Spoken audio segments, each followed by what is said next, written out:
And I said to myself, wow, okay, this is something. I mean, you guys are really celebrating America's win. Okay, then how will we celebrate our win? And I want to let you know that what happened in America yesterday did not just occur in a vacuum. It didn't just happen. People worked hard for it. People made sure that that thing happened, that the win happened. It didn't just happen. So it is not something to allude to some spiritual powers that made it happen. No, it is as a result of people's effort. Yes, there is a place for spiritual things and all of that. There is a place for the metaphysical, but not everything is left to the metaphysical. Not everything is left to spirituality. We have to do our part so that the spiritual side, they know that you've done your part, therefore the remaining they can do. But you must do your part. So this morning, as I'm saying this morning, I'm encouraging you this morning. We must wake up and do our part. We must wake up and do our part. And in that spirit, I want to bring this news to you. In that spirit, I want to bring this news to you. This heading here says INEC chairman faces jail threat as Serap files contempt suit over failure to go after electoral offenders. And this was published on Sahara Reporters on the 27th of October. And it goes on to say the Socio-Economic Rights and Accountability Project, SERAP, has filed a contempt lawsuit against Professor Mahmoud Yakubu, chairman of the Independent National Electoral Commission, INEC. This is due to his failure to investigate the allegations of electoral offenses committed during the 2023 general elections, identify suspected perpetrators and their sponsors, and ensure their effective prosecution. Okay, okay. So this is a very serious issue. This is a very serious issue. They say Yakubu, the man in charge of INEC, Professor Mahmoud Yakubu, failed to investigate the allegations of electoral offenses that was committed during the 2023 general elections. And I know you are not surprised that this man refused to investigate anything because he is chairman of whatever electoral malpractices that happened. I mean, this is somebody who ensured that a man who actually forged his certificate is the current president of Nigeria. This is the man who made it possible. This is the man who made sure that somebody with a criminal record was not disqualified by INEC. This is the man who made it possible that a man with a fraudulent certificate was not disqualified. And today he is here. And today he is still there ensuring that those who helped him in order to bring this abomination to Nigerians are in their positions.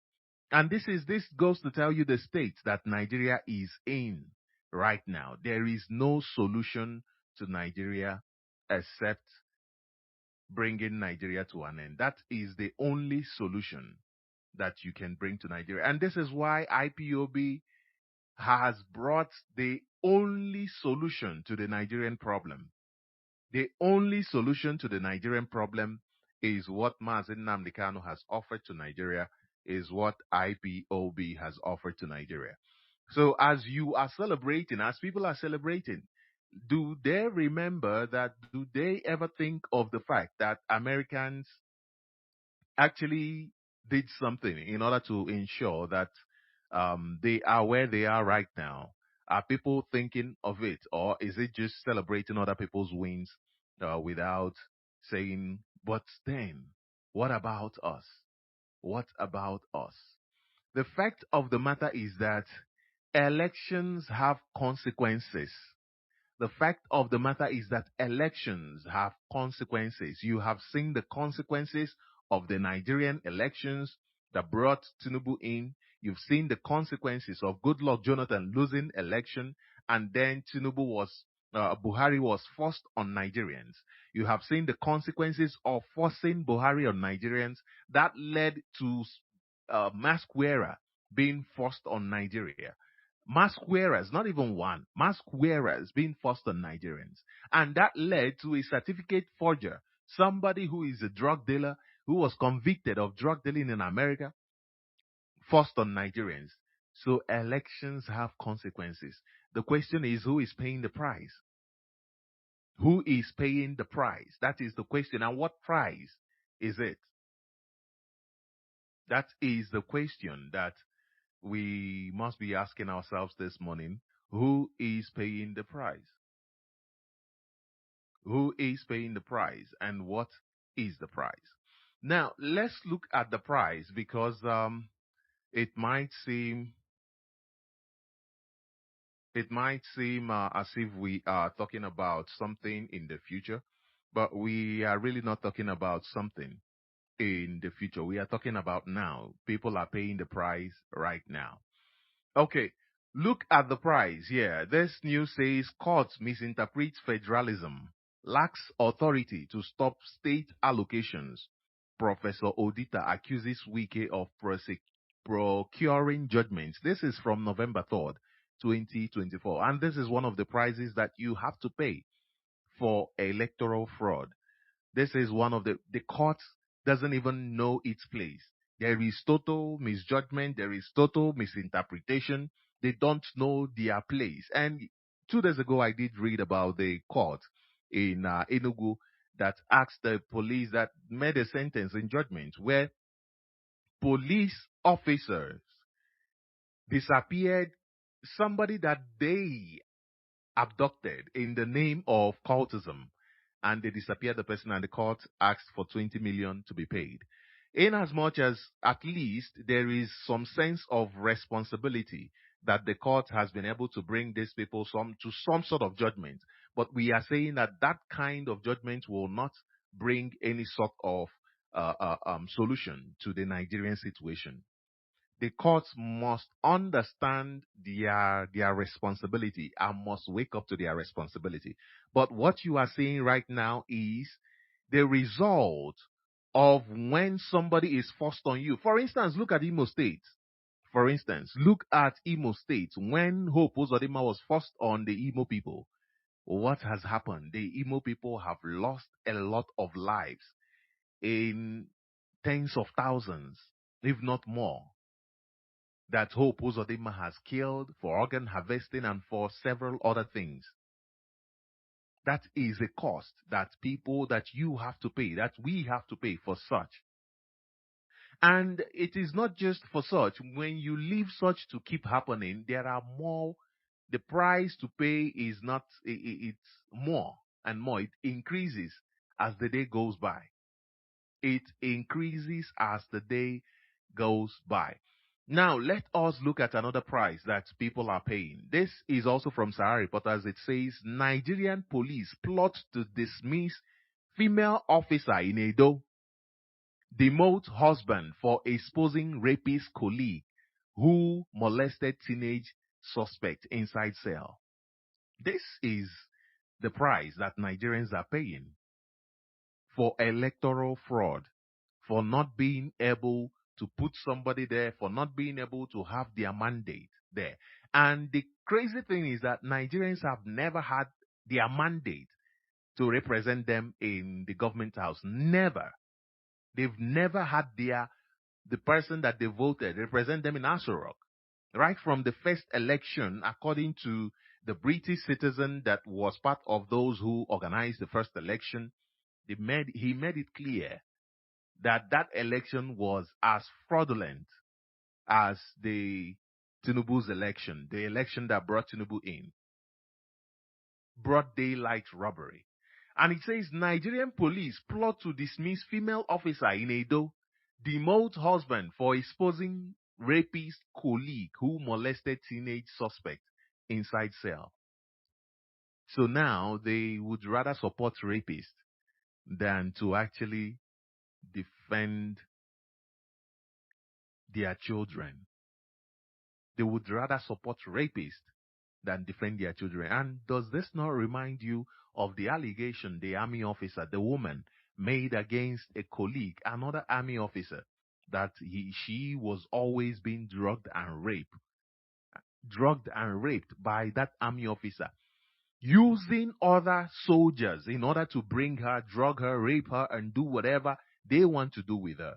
And this happened for a long time. This is what is obtainable in Nigeria, a place where there is no rule of law. Now, let me read this news for you. It says the Edo State Police Command is set to unjustly dismiss a policewoman, Inspector Edith Uduma, for exposing alleged sexual molestation of a female detainee at a police division in Etsako West in Edo State. Sahara reporters learned that the policewoman had witnessed the incident involving one sergeant, Abraham Ozobo, and a female detainee whose name is kept anonymous for sake of human sanctity. The detained female was removed from cell where she was kept to the administration unit of the cell, where the now dismissed officer Abraham drugged her and had carnal knowledge of her. The victim was aged 17 as of the time of the incident. Sources familiar with the issue told Sahara reporters that after witnessing the incident, the police divisional officer was contacted, same as the station officer and one Inspector Ina Yibala. It was, however, gathered that the DPO, SP Osemwegie Lillian, failed to act on the incident by reporting to appropriate authorities up until 5 days after the incident took place. Sources told Sahara reporters that Edith was asked not to file the case immediately, but she did, a development that angered the EBA divisional police officer Lillian when she resumed the next day. It was also understood that Inspector Edith was pressurized to drop the issue by the DPO of EBA police station, Jatau and Auchi. It was gathered that when the DPO did not act, Edith reached out to a personal assistant to the police commissioner to report the incident. She was asked to go to the area command to report. Our source confirmed the development, telling Sahara reporters that the case was reported to the personal assistant to the commissioner. It was the personal assistant to the police commissioner that informed the commissioner after the DPO failed to do so. It was after the commissioner got aware that the DPO wrote a signal saying she was never informed.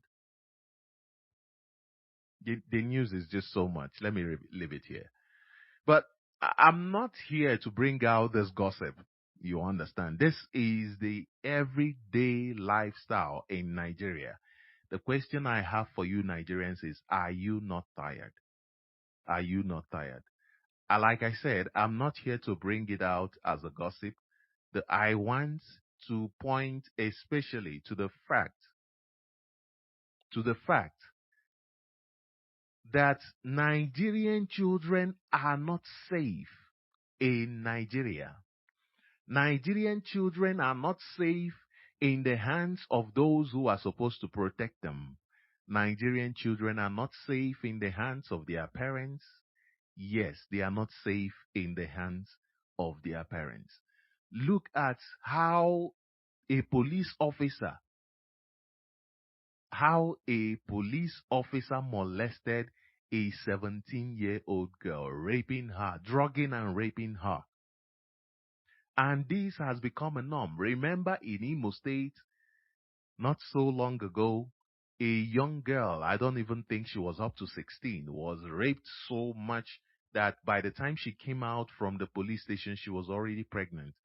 Now, before we even go to the point of the craziness of these crimes that are being committed daily by the police, let us look at the fact that these kids are abducted every single day by the police. Why is the police abducting these kids? Why is the police, the army, why are they abducting these children? Why? Abduct them, accuse them of one crime or the other, detain them in their cells, rape them, drug them, and rape them.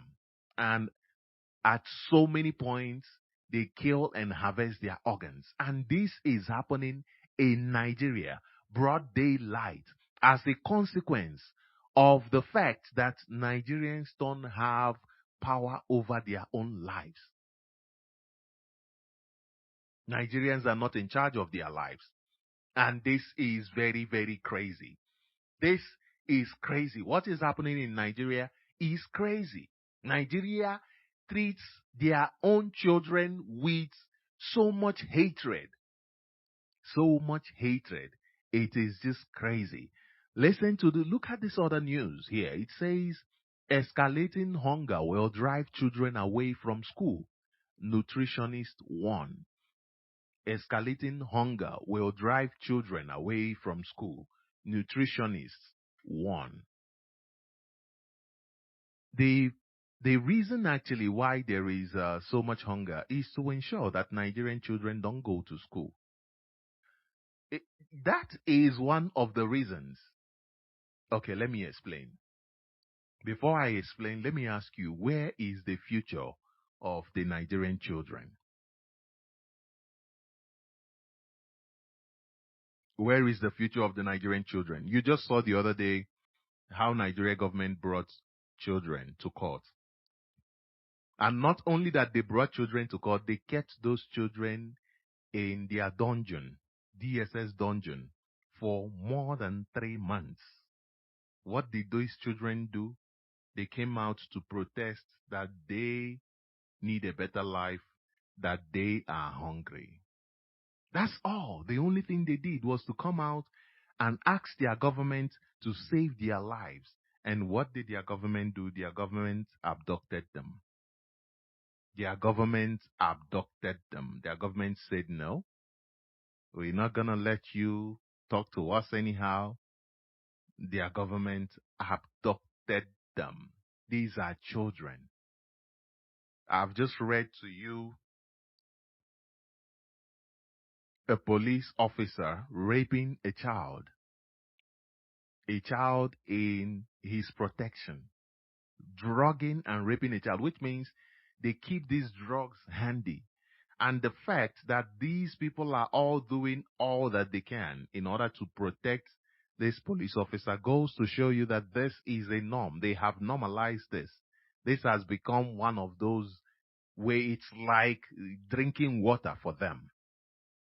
And I just read to you the verdict of what escalating hunger will do to children. Do you think that those who were able to abduct these children from streets because they were protesting hunger, kept them in DSS dungeon, did not feed them to the point where when they brought them to court after 3 months, they collapsed on the floor in the court? Do you think they care about these children going to school?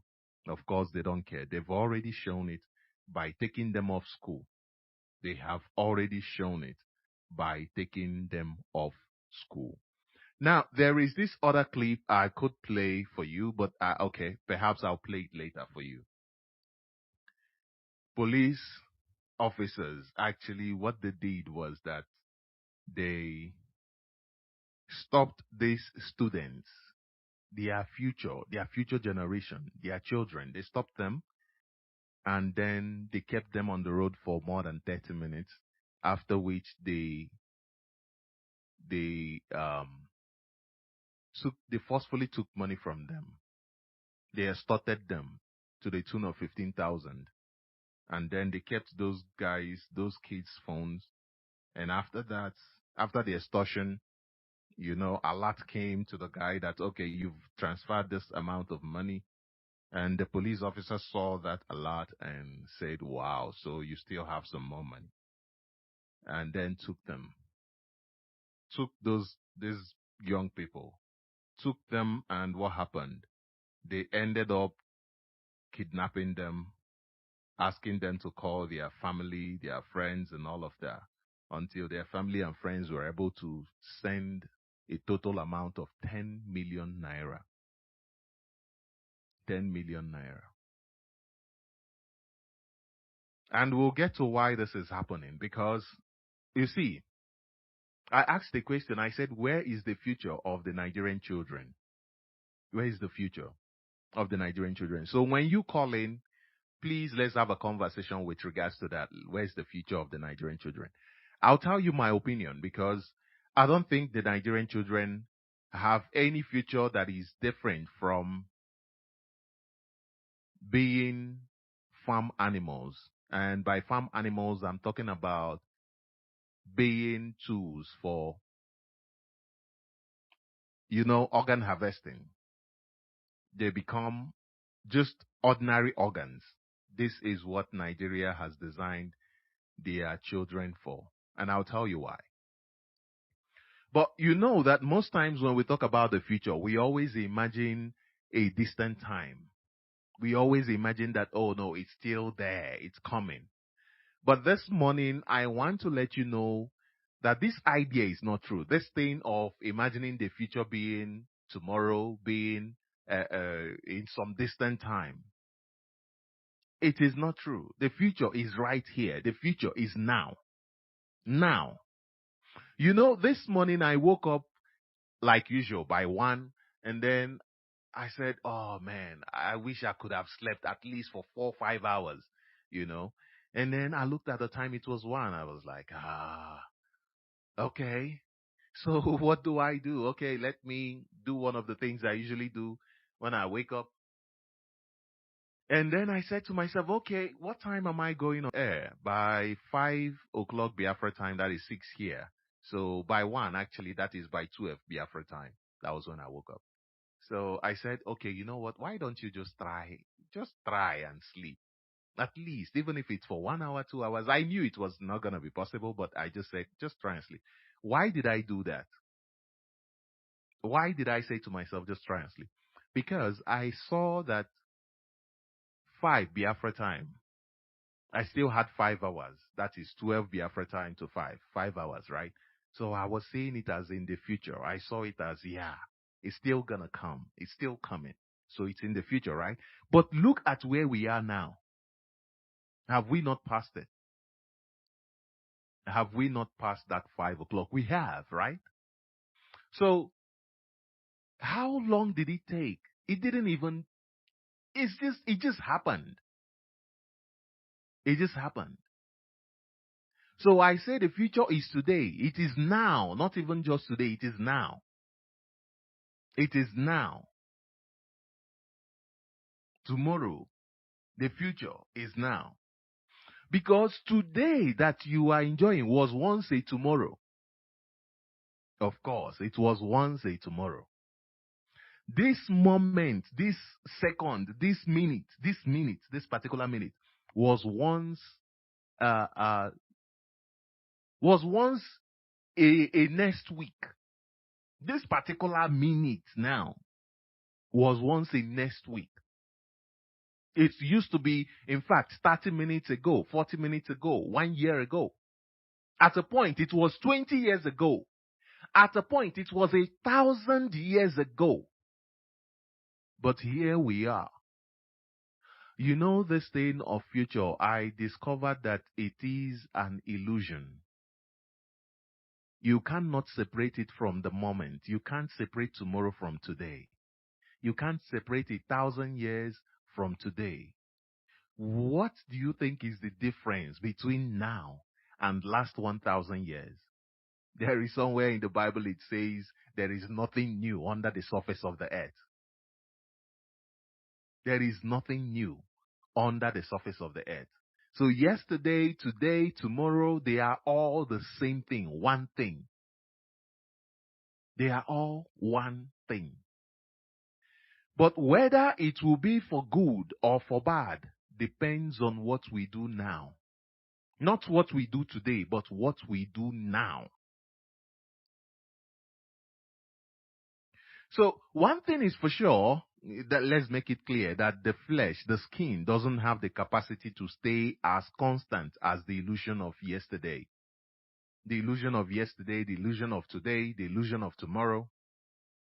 So for us to ensure that the dreams, for us to ensure that the aspirations we have for tomorrow, for us to ensure that the plans that we have are achieved, what do? We create another us, a continuation, another us with a skin, with a flesh that can be fresher, that can be able to sustain those plans, that can be able to sustain those dreams, that can be able to sustain those aspirations. Make sure that tomorrow, when the skin is no longer able to power us, that they are achieved. So we program that other us so that we can be able to propel them in the direction that ensures the continuity of tomorrow, the kind of tomorrow we want to build. And why am I taking my time to talk about this? Why is this really important, you might ask? Why did you come from where is the future of the Nigerian children to talking about tomorrow, talking about all these things? It is because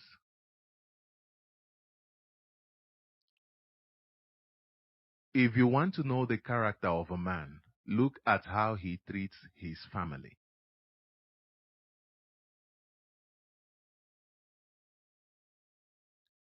If you want to know the future of a man and his wife, if you want to know the future that people are building, look at the behavior of their children. Look at how they treat their children. How they treat their children will determine their future, their behavior. This is why I took time to talk about the illusion of the future. When you have today, the illusion that no, tomorrow is going to come. When you already have tomorrow today, you are living tomorrow today. This is why intelligent people invest in their children more than they invest in themselves. Because they know that that is the tomorrow. Because they know. The truth is that we are able to reach out. We are able to touch the future with every child we inspire. With every child we condemn. That is the only way for us to reach out and touch the future. You know, Nelson Mandela in September 1997 said something very critical about the relationship between a society and its future. He said something very critical. He said the true character of the society is revealed in how it treats its children. The true character of society is revealed in how it treats its children. You know, look at Nigeria and how it treats Nigerians. Look at Nigeria. How it treats Nigerians, its children. If you want to see, okay, if you want to see, of course, you know how Nigeria sees itself tomorrow. You know where Nigeria is going to tomorrow. Onyendo has made that clear. If you want to see how a country sees itself today and how a country sees its future, that is the future it wants to build, a future it looks towards to, look at how it treats its children. When Onyendo said to us, Nigeria, if we do not bring Nigeria to an end, it will bring our lives to an end. Some people thought it was a joke. Some people thought it was just a rhetoric from a rabble-rouser. But look at how Nigeria is treating its children. Is that the way a country that wants to survive treats its children? Look at the character of the Nigerian government, the Nigerian state. You know, people show their character through what they do. And that is why people are defined by their actions. Your attitude or your character cannot be differentiated from your actions, the actions you take. Oh, that is nonsense. That is absolute nonsense. Your actions define you. For instance, you characterize as a thief if you steal. When I characterize people like Hope Uzodimma, people like Simon Ekpa and his criminal gang, people like Olusegun Obasanjo who actually advocated, promoted this criminal, and these other Nigerian politicians, including their journalists like David Hundeyin. When I characterize these people as a threat to the well-being of Nigeria, to the well-being of Nigerians, it is because their character is one that threatens the well-being of Nigeria and the well-being of Nigerians. They are so-called countrymen. So it doesn't matter how much they claim to be fighting for the ordinary man on the street. When their actions are contrary to what they say, don't even bother listening to them. Don't even bother listening to them because their actions, they say actions speak louder than words. Oh, I'm an investigative journalist, but you could not even do a little investigation to find who actually is supporting the criminal in Finland. No, because that is not your character. Your character is to be used as a tool for hire. Oh, Tinubu is destroying Nigeria. Who led when you left Nigeria, was Nigeria any better? How many people did you bomb Batodi? Isn't it Timaya sang a song because of the massacre that Obasanjo committed? Oh, no. But the economy wasn't that bad. But you killed people. Isn't it people who will leave first before they talk about economy? Yeah, you have to be alive first before you talk about economy. So you go bombing communities. Not even like bombing communities. And you have the guts. He has the guts to come today and complain. Oh, you see, the actions. Every society shapes its children in the direction it aspires to go. That is, when you look at how Nigeria is shaping Nigerians, can you predict the direction Nigeria is heading to? Can you predict? You know, during slavery, what Britain did was, if you disagree with them, they'll say to you, no, we are lawful people. We're using the law. After they've killed everybody and subdued everybody.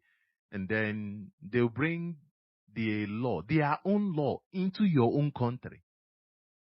And say to you, and then bring you to their own court in your own land, controlled by your law. They don't even care about your law. They said, no, they bring their own law. And then they do whatever they want to do. Even the people they use, they don't have the rights to be lawyers. Nothing. They don't care about the process. They just, it's the law. It's been pronounced, and that's it.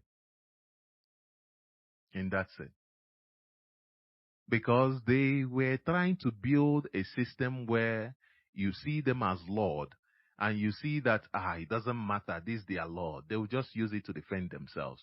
That is what they have been trying to build. And until today, they are still building that. They expect you to know that you don't challenge the Nigeria government in court. If not, they will keep you in prison for as long as they want to.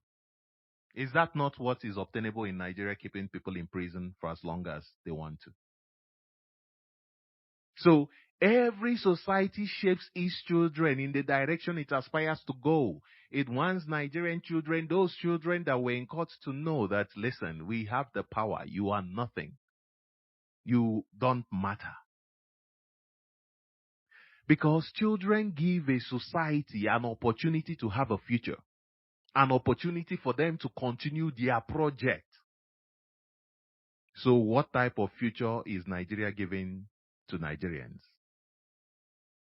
Therefore, you cannot mistake the character of a society. You cannot mistake the direction that Nigeria is headed. When you look at how it is treating its children, raping them without any kind of no remorse, killing them without any remorse. When a society treats its children with hate, when it doesn't love its children enough to care for them. Okay, let's say that Nigeria is not killing Nigerians, of which we know it is killing Nigerians. But let's just say that it is not, and then people are suffering from hunger. What do you think that is? What do you think that is? Because if you care for your children, what do? You think ahead. Oh, school will soon close. Before school closes, you've already made provisions so that in the house, somebody will take care of them if you are going to work. You probably call your sister, call your mother, call somebody that will take care of them if they cannot take care of themselves. That is what you do when you care. But not Nigeria. Nigeria doesn't care for Nigerians, so it doesn't make provisions for the children to be taken care of. It doesn't make any provision for Nigerians to be taken care of. None whatsoever. Basically, they are left to the mercy of the Nigerian state. A state that treats its children with so much hatred. Are you telling me it wants them to succeed? It does not want them to succeed. And let's just go to this news now. Let's see. Let's go to this news now. This here is from Reuters, and it's about an investigation that has been carried out in Nigeria. It says the abortion assault. That is the headline. The abortion assault. You know, this here is very, very painful to read. The Nigerian military ran secret mass abortion program in war against Boko Haram. They tagged it a war against Boko Haram. Meanwhile, they were running secret mass abortion program using the funding they get to fight terrorists in order to forcefully abort Nigerian children, forcefully kill them. And I was asking myself why. I will tell you the conclusion I came to as to the reason why they did this. Because you'll be wondering, why would Nigeria be using the money they were supposed to use to fight terrorists in order to commit this mass abortion? But let's go to this investigation. It says, this is from Reuters actually. Reuters conducted this investigation. It says, since at least 2013, the Nigerian military has conducted a secret, systematic and illegal abortion program in the country's northeast, ending at least 10,000 pregnancies among women and girls. A Reuters investigation has found many had been kidnapped and raped by Islamist militants. Resistors were beaten, held at gunpoint, or drugged into compliance, witnesses say. You see, the modus operandi, is it not the same with what the police did? Okay, let's go to it. It says, Fati wondered if her life was over. This is how Nigerian children wonder if their lives are over. It says, Nigerian soldiers surrounded the Lake Chad island village where Islamist insurgents held her and many other women captive. Shells exploded, bullets whipped by. As her captors fled, Fati blacked out in terror. When she awoke in a military camp nearby, I felt the happiest I've ever had in my life, said Fati, now in her early 20s, recalling the attack that occurred several years ago in Nigeria's northern Borno state, which means she was less than 20, because now she's in her early 20s and this attack happened several years ago. The rescuing happened several years ago, probably a teenager. It says, over more than a year, she told Reuters she had been forcibly married to insurgents, beaten and repeatedly raped, resulting in a recent pregnancy. Who knows how many pregnancies she's had? But she's talking about the recent pregnancy. And let's see why she was talking about the recent one instead of maybe others. Now, finally, she had been rescued. I was extremely grateful to the soldiers, she said.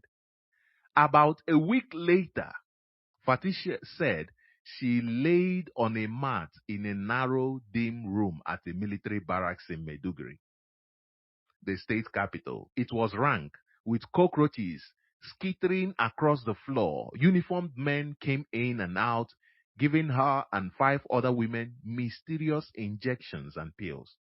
You wonder why after 1 week, she's still there. She's in Nigeria Army facility. After 1 week, dirty facility. So Nigeria Army, after the billions they budget, after the billions the government budget, they can't even provide a facility that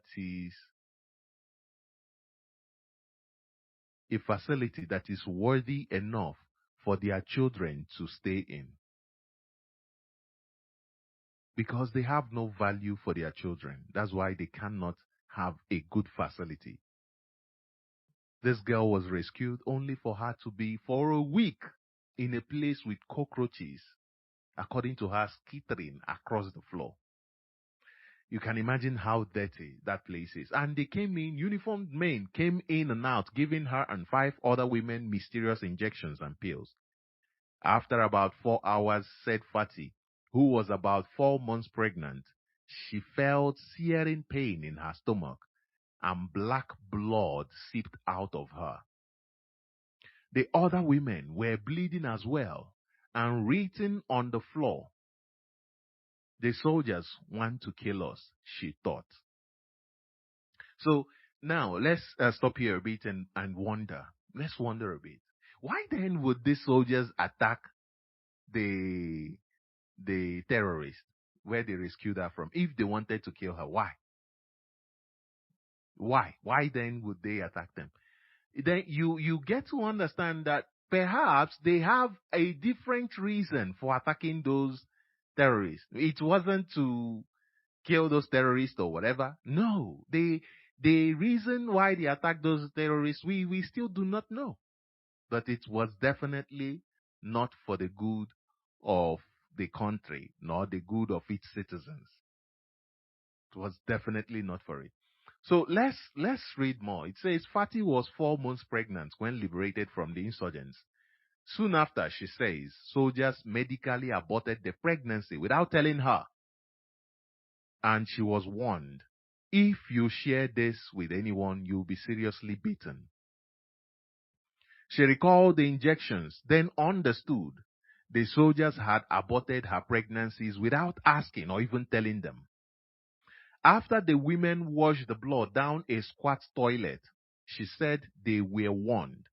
If you share this with anyone, you will be seriously beaten. Imagine a soldier beating you. You know that when they tell you you'll be seriously beaten, it's death. Since at least 2013, at least, they're saying at least, which means that's the at least the one they know of. The Nigerian army has run a secret, systematic, and illegal abortion program in the country's northeast, terminating at least 10,000 pregnancies among women and girls, many of whom have been kidnapped and raped by Islamist militants, according to dozens of witness accounts and documentation reviewed by Reuters. This is crazy, isn't it? This is crazy stuff. This is the kind of things that happen in movies where American people come to rescue this their citizens from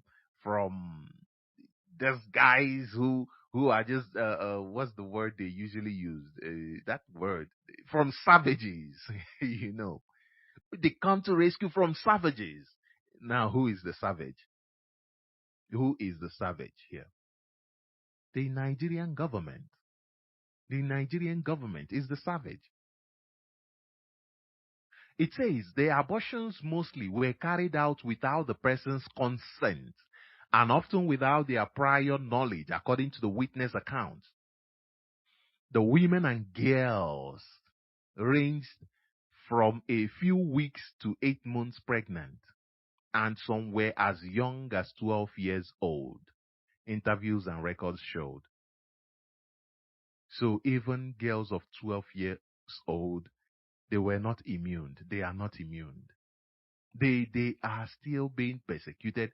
They are still being gang raped by the Nigeria army, by the Nigeria police. They are still being drugged by the Nigeria police and the army. And their children are still being forcefully killed by the Nigeria army and the Nigeria police. This is here. This is according to Reuters investigation. 12-year-olds. And these are people who are heavily pregnant from weeks, some weeks, a few weeks, to even 8 months old. 8 months old. It says this investigation is based on interviews with 33 women and girls who say they underwent abortions while in the custody of the Nigerian army. Just one said she freely gave consent. Out of the 33, one said she freely gave consent. Reporters also interviewed 5 civilian healthcare workers and 9 security personnel involved in the program, including soldiers and other government employees such as armed guards engaged in escorting pregnant women to abortion sites.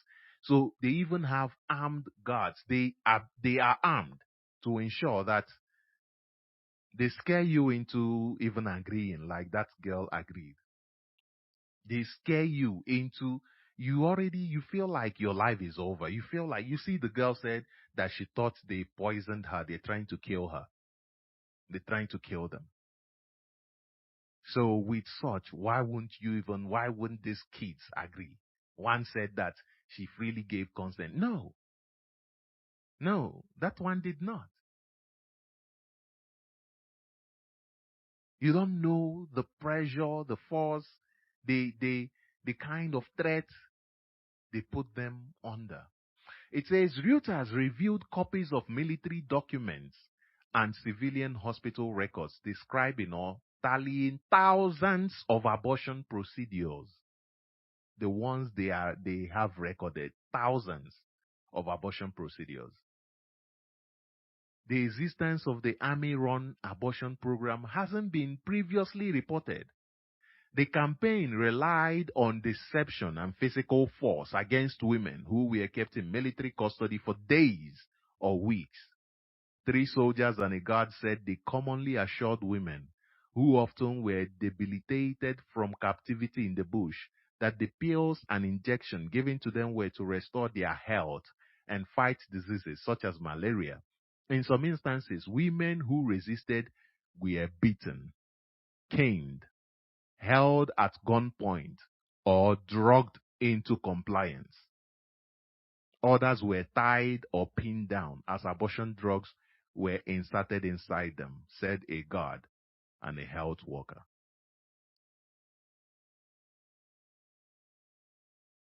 Bintu Ibrahim, now in her late 20s, recounted how soldiers gave her 2 injections without her consent after picking her up with a group of other women who fled the insurgents after 3 years ago.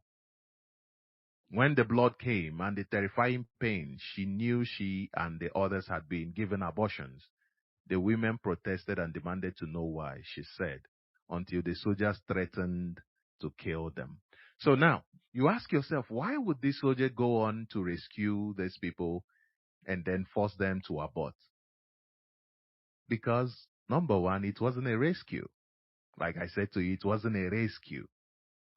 Number two is they are working with this terrorist. And that's why I said to you it wasn't a rescue. Okay, tell me why else would they forcefully abort these children then? What else is the reason? I'll tell you what I came up with. I'll tell you what I came up with. It makes sense. Could be wrong, but it makes sense.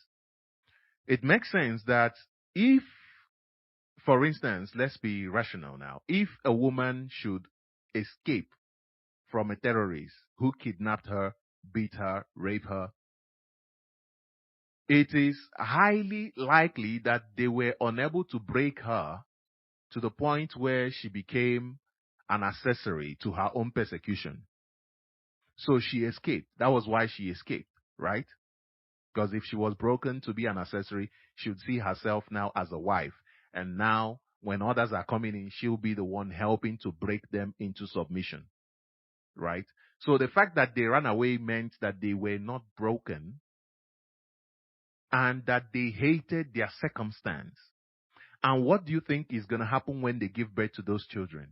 They will tell those children that their fathers, their parents, were this and this and that and this wicked. And those children will become a threat to those terrorists. And you see how the army now comes in. They come in to ensure that they kill those children before they are even born. So they come in to kill those children who will become threats to these terrorists because the army and terrorists are working together. Because the army are actually terrorists that are recruited and given uniforms as Nigeria Army. It is clear, you know it, the information is out there that Nigeria military recruits terrorists into their rank and file. Not just the military, but several security infrastructures in Nigeria recruit terrorists into the army to the point where a GOC, General Officer Commanding, said clearly that these terrorists should come and join the army, that they have opportunity to become the president.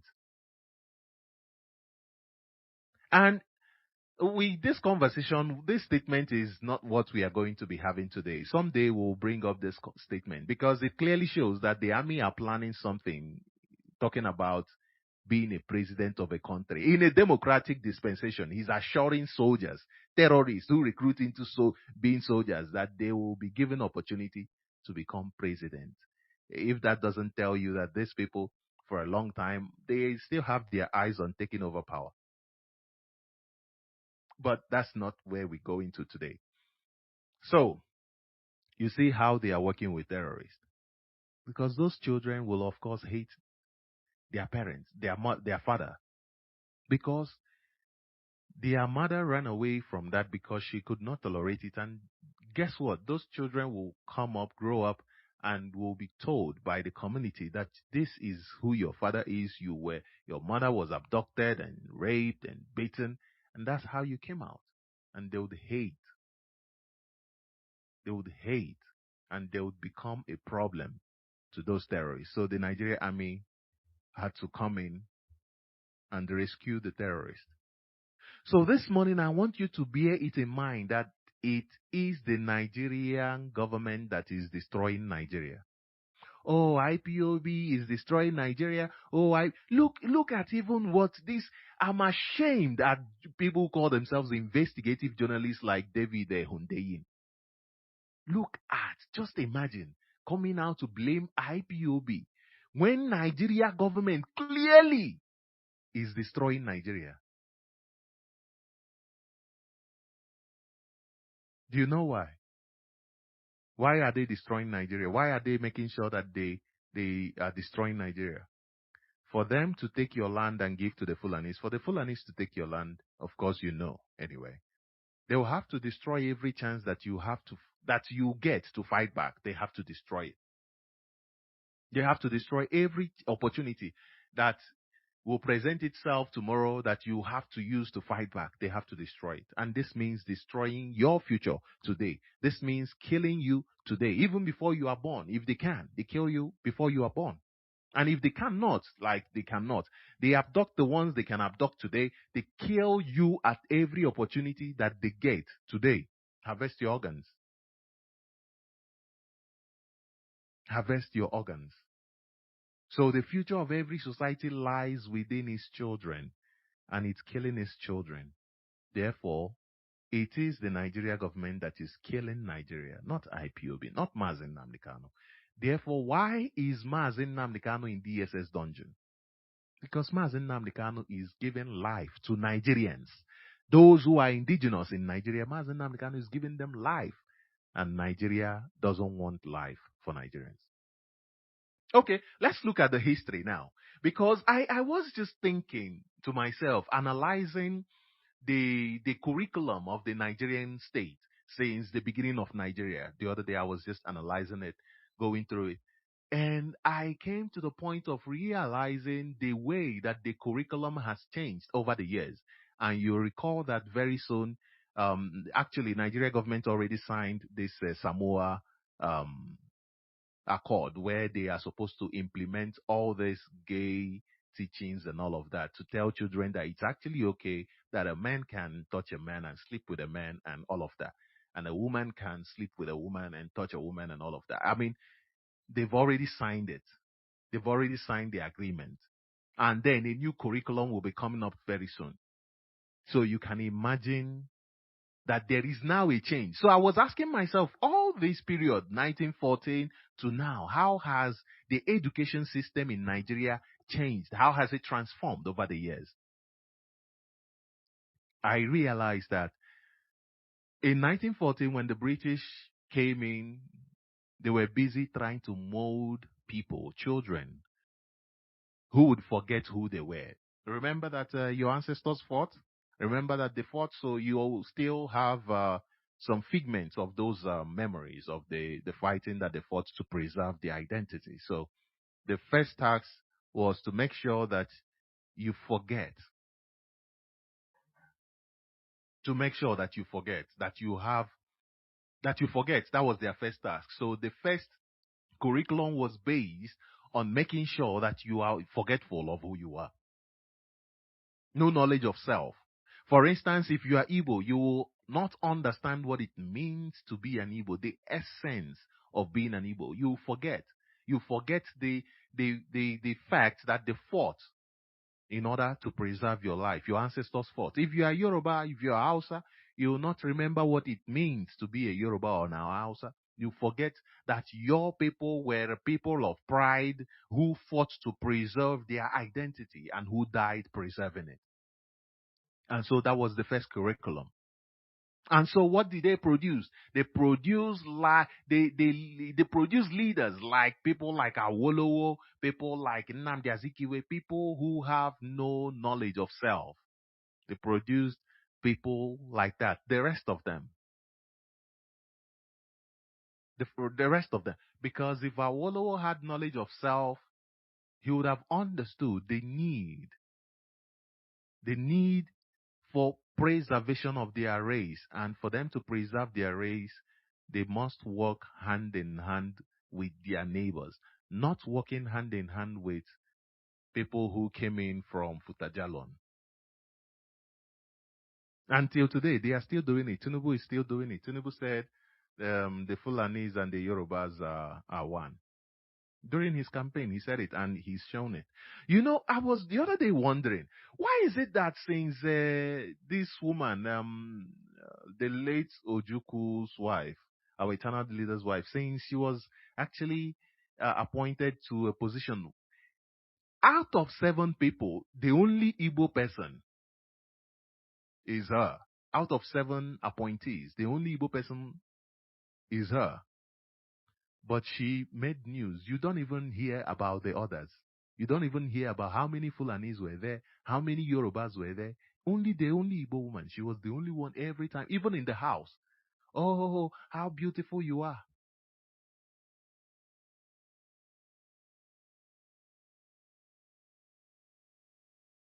And so they produce leaders like that. So that's the first level of people that they produce, people with no knowledge of self. And these people with no knowledge of self, you know what? one of the characteristics. They are always too eager to be accepted where they do not belong. They don't want to be accepted where they belong. You know why? Because they have that figment of memory of where they're coming from. So they are still traumatized. So they are coming from here. They feel like, if you are traumatized being in a place and you feel like, okay, I'm here, this place is not solving my trauma. Therefore, you go out looking for solution where solution is not even. So these people are always seeking to be accepted where they do not belong. So when they go to London, they want to be accepted. When they go to the Fulanis in the north, they want to be accepted. And today, you're still seeing people doing that. You're still seeing Peter Obi doing that. And the rest of them. They want acceptance. But they do not seek acceptance where they are from. Because they feel like they are already accepted. They feel like, I'm only Igbo now, so what's the point? So the problem is really not whether the society accepts them or not. It is in whether they accept themselves. That's where their problem lies. Whether they accept themselves. And so they keep searching and keep searching for acceptance where they will never be accepted. And so after that generation, the second generation came, and that generation also suffered the identity crisis. They inherited it from their parents, of course. But their own is even worse. Their own became worse because on top of that foundation, Nigeria, Britain using Nigeria now formed this identity where they now rely on their fathers. Whatever their parents say they are, that identity their parents say they are, is what they agree. And guess what? Their parents who were looking for foreign validation were given the validation of Nigeria as their identity. And guess what? They sold it to their children. The second generation. So their children seeing their fathers as saviors and the redeemer of Africa. Oh, wonderful people, we got our freedom. They hanged on tightly to the Nigerian identity. They hanged on. And so, unlike their parents, who are less likely to die for Nigeria, they became even more available to fight and die for Nigeria. And so that was what led to 1960. They were busy killing us. Those were people who were second generation, third generation of Nigerians. Especially second generation. They were busy fighting and dying for a country that neither them nor their ancestors created. The likes of Obasanjo, the likes of Yakubu Gowon.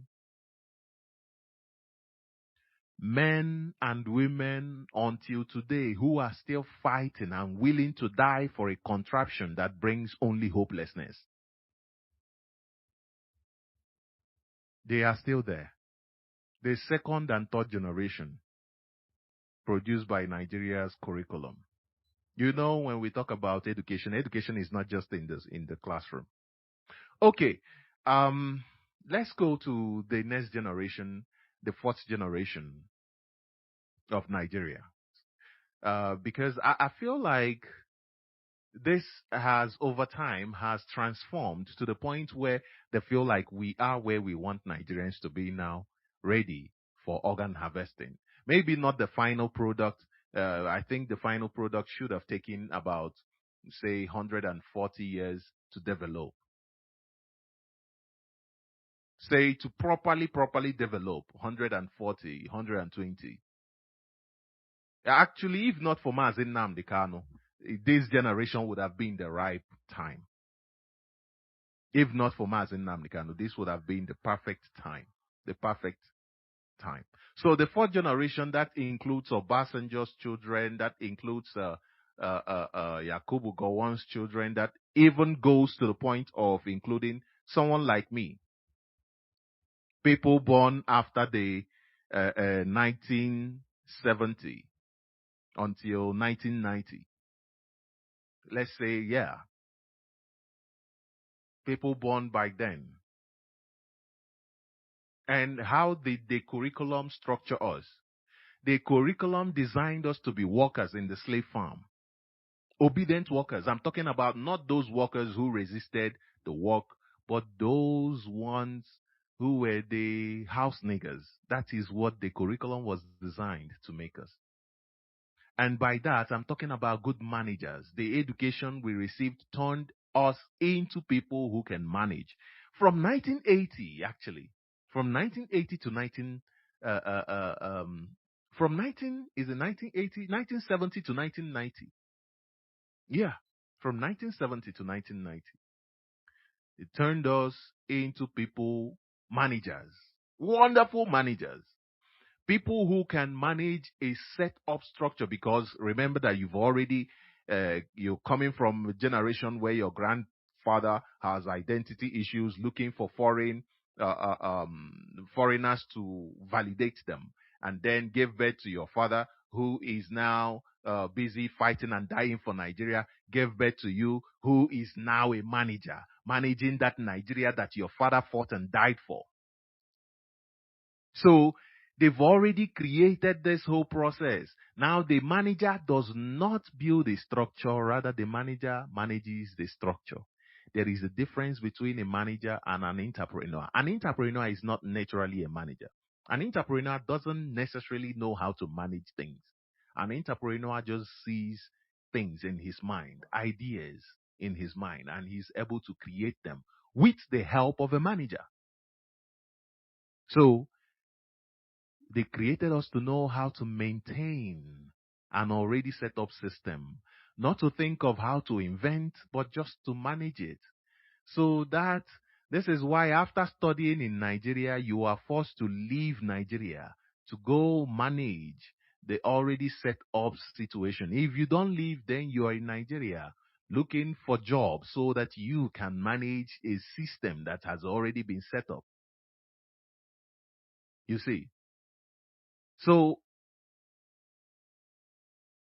the difference, like I said, between a manager and entrepreneur is I've already highlighted. Entrepreneur, you can start new ideas, and that is what they train their children to be. For us, we are just managers, managing ideas, managing already a structure set up. We do not develop ideas. We do not develop new systems. We do not develop new businesses. A manager is not just the man in the office acting as the manager of a company, but also the cleaner who makes sure that the workplace is clean and running. Also the security man who makes sure that, because without the cleaner, without the security man, without the driver, without the admin, without the accountant, without the others, the company will not run itself. Even the manager will fail. The manager will fail. All these people do not invent anything new. They do not invent a new process, a new system. All these people do is to use the already set out strategies in order to keep that company that was formed by somebody in line. And if they give you a task and say, okay, this is the growth we're looking for, you now have to find a way to learn from people who've been there before. So like I said, in 1970, the future that Nigeria saw for Nigerians in 1990 was to be shipped out like slaves to America so that they can manage their businesses there, manage the health of their old parents, manage things for them, maintain their growth. Today, has anything changed with regards to the character of Nigerians? Do you see any change? I'd say, yeah, I've seen some changes. I've seen some changes. But it has become more constricting. It has become even more discouraging. It is more discouraging for you to generate or grow any idea, to develop any idea. It is even more discouraging than it was in 1970, 1980, 1990.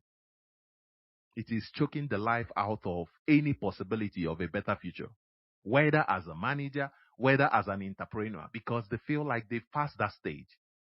So to achieve this future of hopelessness, Nigeria government have now gone to the young people and to reprogram, rechange, to change the system. So from 1990, there has been a generational, should I say, silencing of the generation. They've been able to try to silence the generation, sideline them so as to make them feel silenced and alone, and therefore unable to shape their future. And so this character is consistent with a country that is not building a future for its children. It's consistent with a country that does not want the survival of Nigerians. And so today, they are using those ones that they built in a state of hopelessness, those ones that they built in a more constricting and discouraging environment to generate organs, to harvest organs. That is why the police and the army are there, raping 16-year-olds, killing, harvesting their organs. And you know the future they are building for the next generation, can you imagine? Can you imagine? It will become a place where let me tell you a story. You see, during slavery, what these slavers did was they created, what do you call this? Um, what do you call this? I've forgotten. You see, you know, there's a place we call Ibariogwa, right? I think it's Ibariogwa. I'm not sure what it's called. Let me see if I can remember what it's called. In Imo State, it's just there at. So it's supposed to be a cultural place where you have this culture and things. Yeah, I've always seen it as a wonderful thing, but when I think about it recently, when I've been thinking about it, I was asking myself, where did they get this idea from? So what they did was in Europe, they created a village, like they called it African village. And that's, these days we don't even know. We create African villages everywhere. They know America, ha create the African village, Igbo community. Once in a while, they go there and do one nonsense or the other. They don't even know where those things are coming from. So they created those things, and people will go there for excursion. Like you see when you go to the zoo to watch animals. Yeah. So they went to Congo and to several places in Africa, all over, not just Congo. They took people and they brought people there inside that place where they fenced it. They built houses that are similar to the mud houses where they were living, and then they left them there and orchestrated drama and all of that for them. So people come and those people come out and be acting their drama, be doing this and that, and be doing. I saw a picture recently where a little kid was signing a paper where foreigners were there looking. And if you look around the village, you think, oh, this is no, it's not an African village. They built that thing there in Europe, and they took it from country to country, from country to country. It was a tour. After in this country, they would spend maybe 2 months, 3 months. People will come and watch. A lot of people will come. Actually, the number of people they said that witnessed that event was in the millions, tens of millions, more than 10 million people. One of the ways of convincing their people that these people are animals.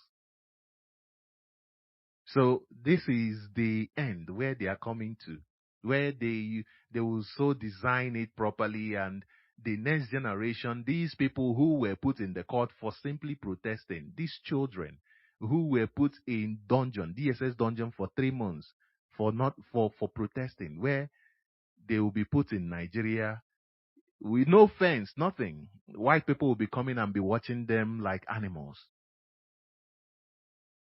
Because you can tell where a country is going from its character, how it treats its children. You can tell the character of a country via how it treats its children. So this morning I'm telling this story for us to be encouraged and not to get you uh, um, discouraged. No, I'm telling you. I mean, why do we see trouble as discouraging? Why? Why? I don't even know. I don't even understand it. Why do we see trouble as discouraging? Why? Why do we see it as that? So this morning, this is an encouragement to you to let you know that there is work to do. You know, there is work to do. So this morning, when you wake up, ask yourself, what am I doing really? What am I doing? What am I doing? Hmm? Ask yourself, what am I doing? So, Colin, let's have a conversation. Where is the future of Nigeria? Where do you think is heading? The number to call is +2 7 73 8090 689. I repeat, the number to call is +2 7 73 8090 689. Where do you think the zoo is heading to? And you know, when our leader call Nigeria the zoo, some people got offended. Oh, why? Oh, this is our country. Why must you call it the zoo? But Nigeria is even worse than the zoo. I mean, our leader actually was very nice calling Nigeria the zoo. I mean, for real, you have people that it blows my mind. I don't understand it. Do you know that anybody that you respect in Nigeria, just check them one by one. Check them one by one. You'll be disappointed. Check them one by one. Check them one by one. You'll be disappointed. All of them.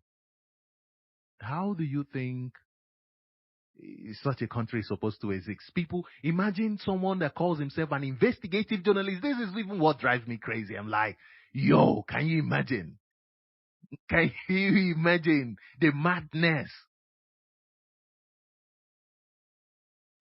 Can you imagine the madness? It's scary. Nigeria doesn't have any future except the future of destruction. That's the only one. That's the only thing that it has. I have a caller on the direct line. Caller, welcome to Radio Biafra. Please go ahead, introduce yourself and your opinion.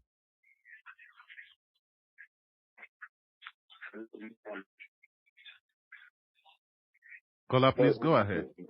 Yeah, I'm not sure. Your line is not so well, but please go ahead. Let's see. Good morning, Chima. Good morning. This is all my name, Mazi. I'm coming from Aflama. In fact, you broke this morning that there is nobody that will say that we have been learning a lot from our session, Radio Biafra. But I hope we should continue with this good work.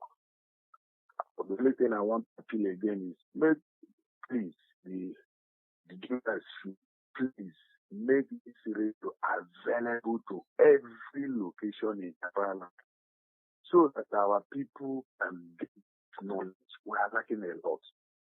We are lacking a lot. There is no way we can do without this information. That is my own. I will still contribute in subsequent time, but I want to make this happen. Since Rochas will corrupt jam Radio Biafra in Nisipa, we can't get it to late if you are using app. And some of us are not ready to subscribe to app. Some of us didn't know about it. Please, if our people can push and that this Radio Biafra go into every nook and cranny that we can get it like the way we used to get it. In the year 2012, when you type www.radiobiafra.ipop.org, you see you listening from your location. But it's no longer there. Thank you for your this morning. I thank a lot. May the Almighty teach you. Thank you very much. Thank you, all hail Biafra. Thank you. Yeah, I appreciate it. Thank you. Yeah, the truth is that the radio is a work in progress. I must tell you that. The radio is a work in progress. And we are in war front. So it's being fixed. The ones that are not working are being set up nicely. So, but it will take time. So we must exercise some patience, but at the same time, we must be able to use the app. It's the sacrifice that we must do. If we cannot afford to use the app, then we must cut off Facebook. We must cut off this social media. You know, I think we must be teaching our people what is called a scale of preference. What is more important to you? You know, and I thank this caller for bringing this to our attention. Honestly, it's very important. There's something called scale of preference. What is very important to you? What do you think in the hierarchy of your needs? Which one is more important? In the hierarchy of your needs, what is more important to you? You understand? So, our people in the hierarchy of needs, these are people still suffering from the whole situation that Nigeria government has put us through. So, uh, most people just want to be happy, you know, even for a fleeting seconds, they just want to be happy. But IPOB is not offering a temporary cure. We are offering a permanent solution. A permanent solution. That is what we are offering. A permanent solution. So join us. The line is still open. You can call in, have your opinion heard. Let's listen to these police officers. 10 million naira. That's what